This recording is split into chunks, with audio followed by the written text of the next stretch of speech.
I'm Max.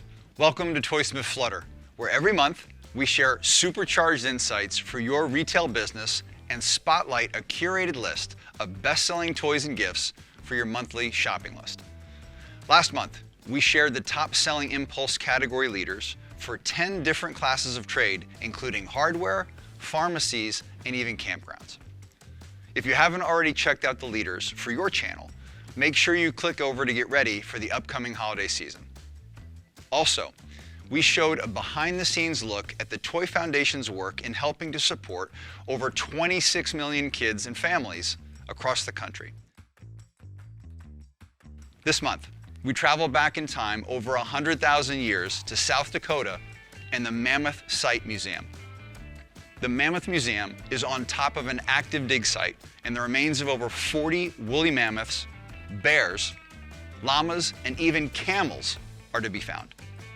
With so much history in one place, we sat down with Seth Vanderberg to learn how the Mammoth Site helps educate kids today, how those kids choose to celebrate their visit, and how the Mammoth Site even creates adult-friendly classes to teach us old folks a thing or two about how our ancestors hunted.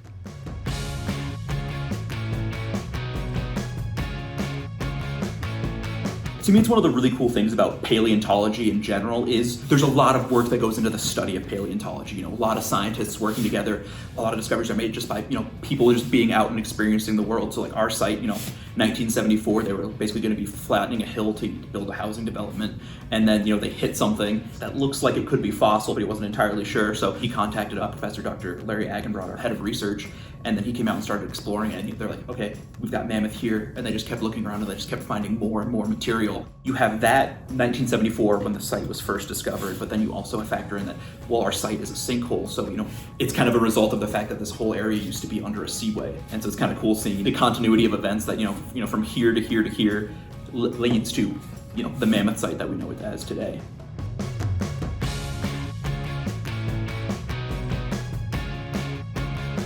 So we have interns that are focused primarily on doing research. So, prepping fossils, preserving fossils, studying the fossils, and then our educational internship, which is basically, taking the research and the information that we have and using it to teach people about the site and about science. We do have them do projects with us. So, they might help us develop new programs. Oh, hey, I've been seeing we've been doing this program. If we add this to it, it can make it accessible to a much larger audience. Or, we could also incorporate this topic in there and then kind of build it from there. We get people that are interested in, they want to be geologists, but they want to improve their, science communication capabilities. We get people that are teachers that just want, see different styles of education. And it's really fun because the overarching theme for a lot of our interns is they're very excited about science, and they're very excited about, the potential for what geology, paleontology, and biology can do to, help people learn science and, better understand the world around them. A lot of times it's a little bit of both. So you might have kids that they're super excited about paleontology. They want a paleontology focused experience, and we can provide that. And then sometimes we'll get people that they're excited about, learning about how to use a museum for teaching and how to museum education can work.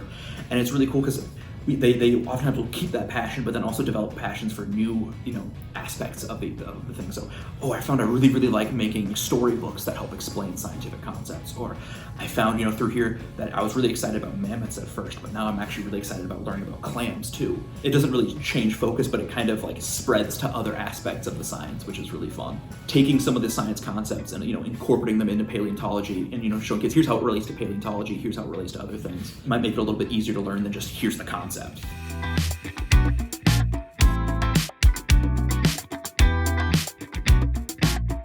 A lot of times it's a guided tour of the site where they can ask questions and, be like, so what is that thing over there? And then talk about that a little bit. One of our programs, especially for adults, that's usually pretty fun is our Adel program. It's for adults, but also for kids as well. It's science where you're physically moving. It doesn't quite have the same feeling as, like lab work and things like that. The first throw is usually a little bit tougher just because, you're getting used to the hand motion. But after you've thrown it, 3, 4, 5 times, some of the people are just, extremely accurate and precise with them. And it's always just cool to see.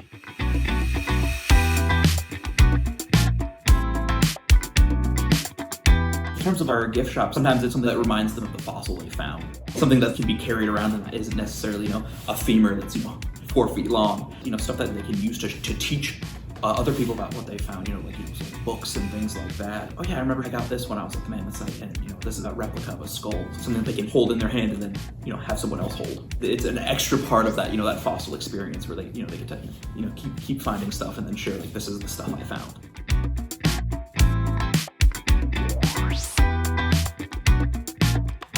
One of the things that's really cool about our site is that we have people actively digging, working in the bone bed and working on the science here. More often than not, if you have a question, you can ask them, hey, what exactly are you doing right now? And they kind of, walk you through, here's what we're doing, here's why we're doing it. Answering questions as they come up. It's one of the really fun things about being in science in general. It seems like for every question we answer, we usually get, 2 or 3 more that we get to explore. And we don't know what questions to answer if we don't know what questions are being asked. And so I always tell them, like, if you have questions, it's always important to ask them, so that way we can figure out an answer. Either, we might already have the answer, or we can figure out an answer together. We do get to make science accessible. Sometimes it can be kind of intimidating to think of science, and showing kids that it's something that they can participate in and be a part of is extremely important, because that's how we get the next generation of scientists that are helping us answer the questions that we can't answer yet.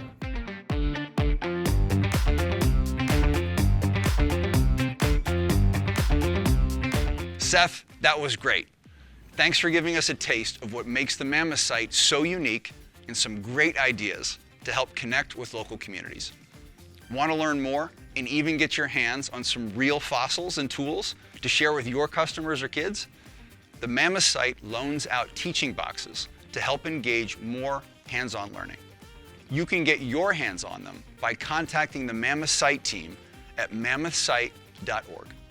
Just pay for shipping, and you too can take a step back in time. We jumped back in our time machine, but stayed in South Dakota and also visited Who's Toy House in Rapid City. Being a bit off the beaten path can sometimes be a challenge for a small business, but owner Summer Kingsbury let us sit down with some of her team to hear how they cope and thrive in a small community. Maggie and Mallory talked with us and shared how they manage vendor relationships virtually, how they customize their service and personality on social media, and how they work to enrich the community they serve.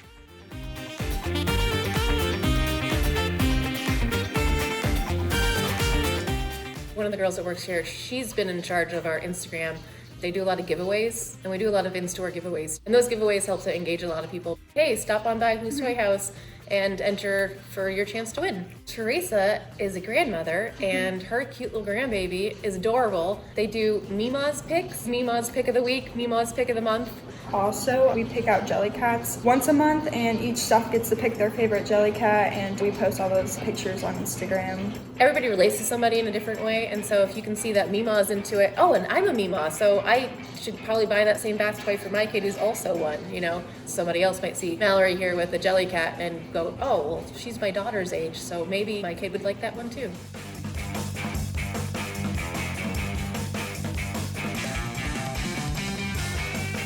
It's just phone calls and emailing too. That's the speed of rapid. Yeah. Lots and lots of phone calls. Summer just now was placing an order, and so she had an online catalog and just had the rep on the other end and just said, 6 of these, here's the item number. A lot of it's kind of already in our system. Obviously, new things come out, but I'm able to just make a purchase order for all these items we've had before, and unless there's a new item that the rep has emailed us about, I just do it that way. I love the Zoom idea. I think that for our store, that really didn't turn into anything because technology, but what we're doing is working, so I guess we'll just keep chugging along.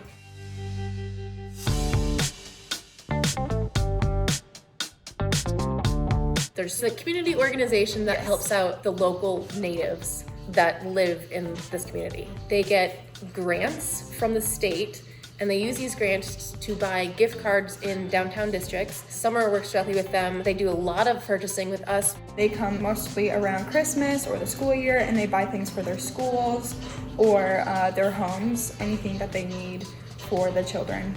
They'll come in and grab 6 baby strollers for their classroom, stuff like that. It's a really great organization, and they work with hundreds and hundreds of people on reservations.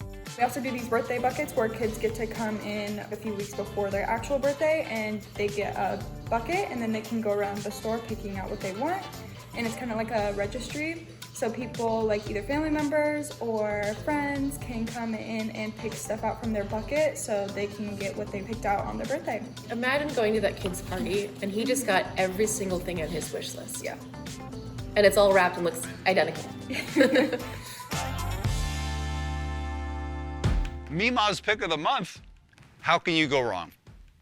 Thanks, Maggie and Mallory. We hope you have a great holiday season, and thanks to Summer for letting us tell your story. Wrapping up, Laura's back to tell us what top 5 products should be at the top of your shopping list this month.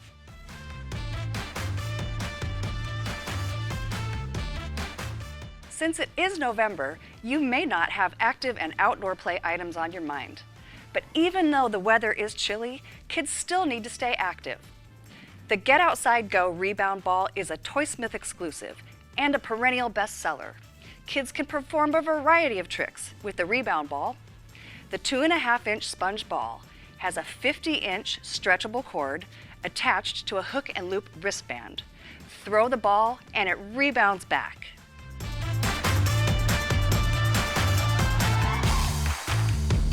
Project Blueprint is a Toysmith original line of unique fidget decor items. And for gift options this holiday season, you can't go wrong stocking the Newton's Cradle, which utilizes the principles of physics in a fun and hands-on way. Just pull back the polished steel ball on one end and let it fall. The Newton's Cradle makes a fun conversation piece and fits perfectly on a desktop or coffee table.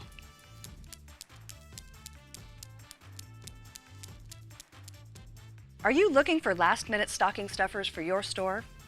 Well, the new sand-filled, stretchy Sea Life Friends are so fun to stretch and mold. There are 4 different assorted styles. There's a dolphin, great white shark, sperm whale, and hammerhead shark. Included with each is a card with fun facts about each of these animals. It's offered in a counter display and can also be pegged.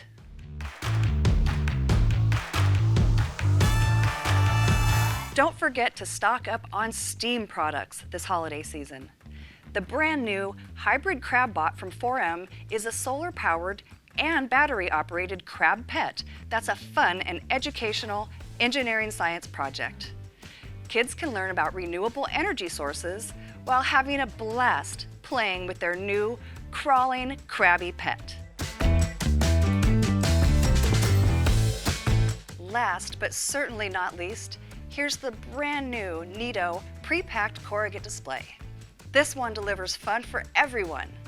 This already stocked unit is so easy to unbox and set on your floor. It comes with 8 best-selling retro classic toys ranging in price from $4 to $10 retail and delivers a healthy profit margin. Now that's a timeless favorite.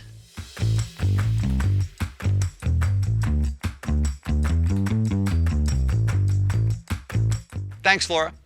Head over to toysmith.com to learn all the joyful ways you can order these top 5 items and so much more. And that's a wrap for this edition of Toysmith Flutter. Remember to subscribe to our YouTube channel and hit the like button to get all the latest Toysmith content. Thanks for watching, and we'll see you next month. Happy selling.